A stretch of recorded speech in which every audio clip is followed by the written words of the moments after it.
Tomato rice বানাবার জন্য এটা আমরা টমেটো পিউরেটা বানিয়ে রেখেছি। টমেটো, কাঁচা লঙ্কা আর কারিয়া পাতা পিষে নিয়েছিলাম, তেজপাতা আর লবঙ্গ আছে। বানাবার জন্য টমেটো পিউরে, যেখানে টমেটো, কাঁচা লঙ্কাকে পিষে নেওয়া হয়েছে। এখানে তেজপাতা আর লং আছে। এখানে আমাদের জিরে, আদা বাটা রাখা আছে। এটা হয়ে গেলো দারচিনি পিসা, আর আমাদের চাল, লাস্টে পেঁয়াজটা। এখন আমরা বানাতে চালু করি। আমরা গ্যাসটা জ্বালিয়ে পাতিলাটা রেখে দিয়েছি। পাতিলাটা এখন একটু গরম হোক, তারপর তেল দেবো এটাতে। আমরা সর্ষের তেল ইউজ করছি, জেনারেলি আমরা সর্ষের তেল খাই।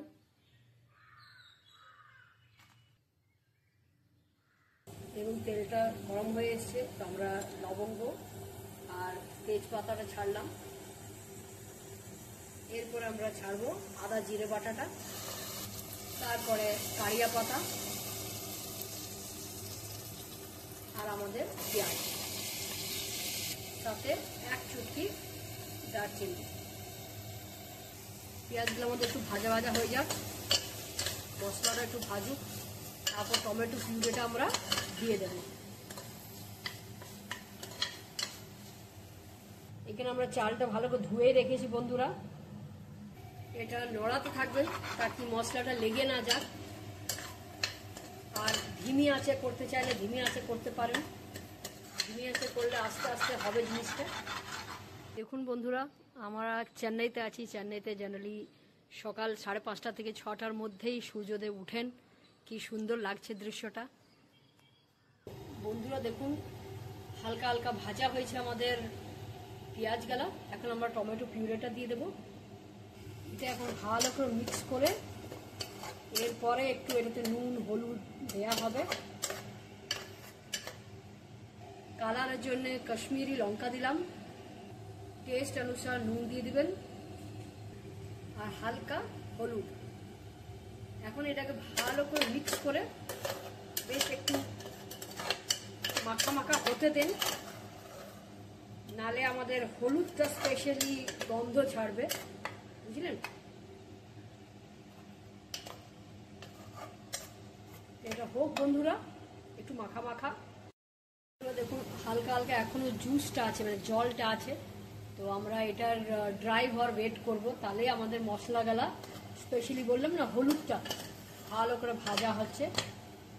চাইলে হলুদটা আপনারা আগেও দিতে পারেন, কিন্তু টমেটোর সাথে হলুদটা দিলে না ওটার সাথে মিক্সড ভালো করে হয়। দেখুন বন্ধুরা অনেকটাই ড্রাই হয়ে গেছে। এর উপরে আমরা চালটা দিয়ে দেবো, হালকা জল মতন আছে, একদম একদম হালকা। এই জন্য চালটা দিব, কেন কি চালটা এটার সাথে মাখা মাখা হতে হবে। তো বন্ধুরা এখন চালটা ঢেলে, চালটা জাস্ট 1 মিনিটের জন্য, মানে এটা ভালো করে মিক্স করে 1 মিনিটের জন্য আমরা রাখবো। তারপরে এতে জল দিয়ে এটাকে ঢাকা দিয়ে দেবো। সিটি পড়বে 3 থেকে 4 সিটি পড়লেই ইনাফ। 1 মিনিট হয়ে গেছে বন্ধুরা। এখন আমরা এতে জল দিয়ে দিচ্ছি। যতটা চাল নেবেন তার ডবল জল নিতে হবে।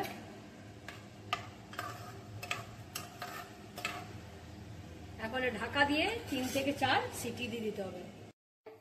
গ্যাস ঢাকা দেওয়া হয়েছে, এখন 3 থেকে 4 সিটি পড়ুক বন্ধুরা, তারপর আপনাদেরকে খুলে দেখাচ্ছি আমি। বন্ধুরা আমাদের 2টো সিটি পড়ে গেছে, একটা লাস্ট সিটির জন্য ওয়েট করছি, তারপর আপনাদেরকে খুলে দেখাবো। এটা টমেটো রাইস সাউথের স্পেশালিটি হচ্ছে, খেতেও দারুণ লাগে। চাই আপনি গ্রেভি দিয়ে খান, চিপস দিয়ে খান, ননভেজ দিয়ে খান, সবই ভাল লাগে। তো আমাদের 3টে সিটি হয়ে গেছে বন্ধুরা, আমি বন্ধ করে দিচ্ছি, একটু ভাপটা কমুক, তারপর দেখাচ্ছি। Tomato rice ready. দেখুন এটা হালকা মতন আপনি জুস মতন দেখতে পাবেন। এটা রেখে দেবেন, কেন কি একটু পরে এটা আবার ড্রাই হয়ে যাবে। তো ধরে নেন বাচ্চাদেরকে যদি টিফিনে দেন, হালকা জুস যদি রাখেন, তো ওরা যখন খুলবে ওটা পুরো ড্রাই হবে না, ওটা একটু হালকা জুসি থাকবে, ইয়া নর্মাল থাকবে। তো বানান আর আমাদেরকে বলুন আপনাদের কেমন লাগলো। ধন্যবাদ, থ্যাংক ইউ।